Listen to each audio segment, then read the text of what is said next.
What's happening, gang? It's your boy Retro back again with another reaction video. Yeah. Today we got another huge update. Now, you guys can probably already tell that it is going down. Just by that title alone, you guys are definitely going to want to check this one out. So we have that rogue Democratic Mayor Brandon Johnson near the end of his role faced some serious trouble after allowing the unthinkable to go down in his city, guys. I'm excited to get into it, so we're not straight into it. All I ask that you guys please hit that like button and hit that subscribe button. And without further ado, let's get straight into it, folks. Check this one out.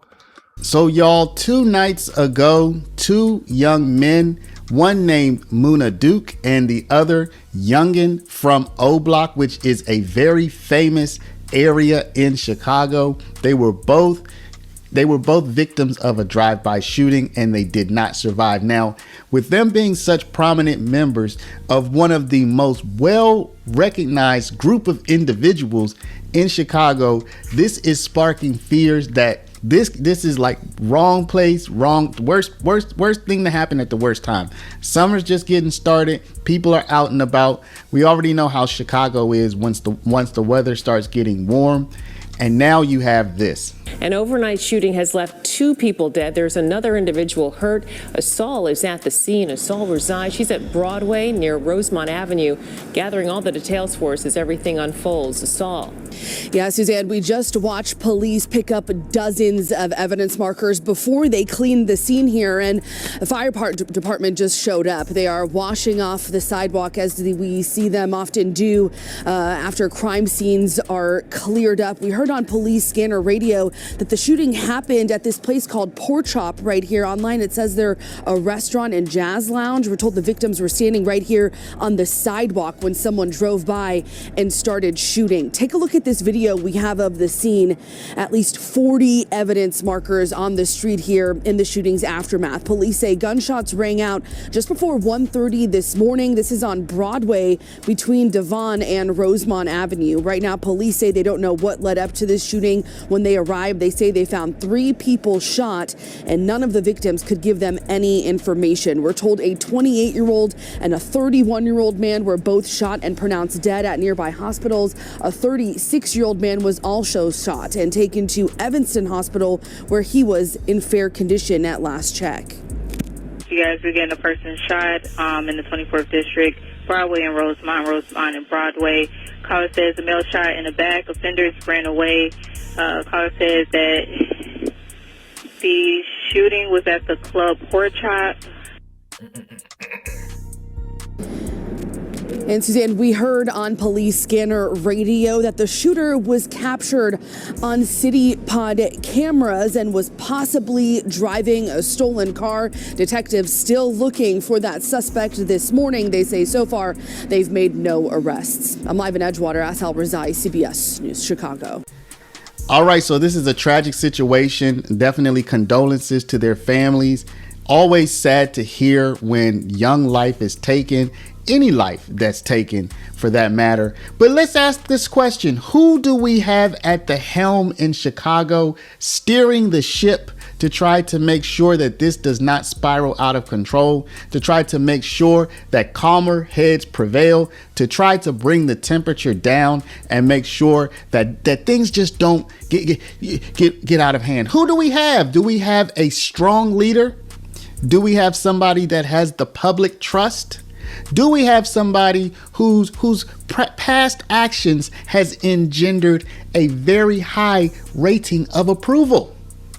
Or do we have somebody who is the subject of a recall due to his disastrously low approval ratings? Well, let's take a look. There is a new move to recall Chicago Mayor Brandon Johnson. The first attempt, you may remember, came from a Chicago resident, an average citizen. But this next one comes from Springfield. NBC5's Chula Vachahusky got the mayor's reaction to this today.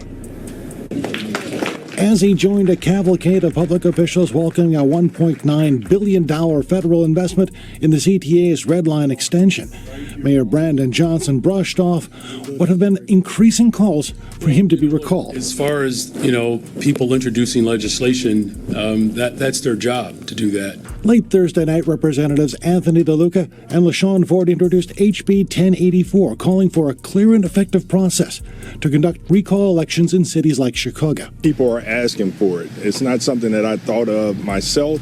It's something that constituents asked for in 2015 after the Laquan McDonald's tape was released. At the time, Ford's bill, which he has introduced every year since, was aimed at Mayor Rahm Emanuel.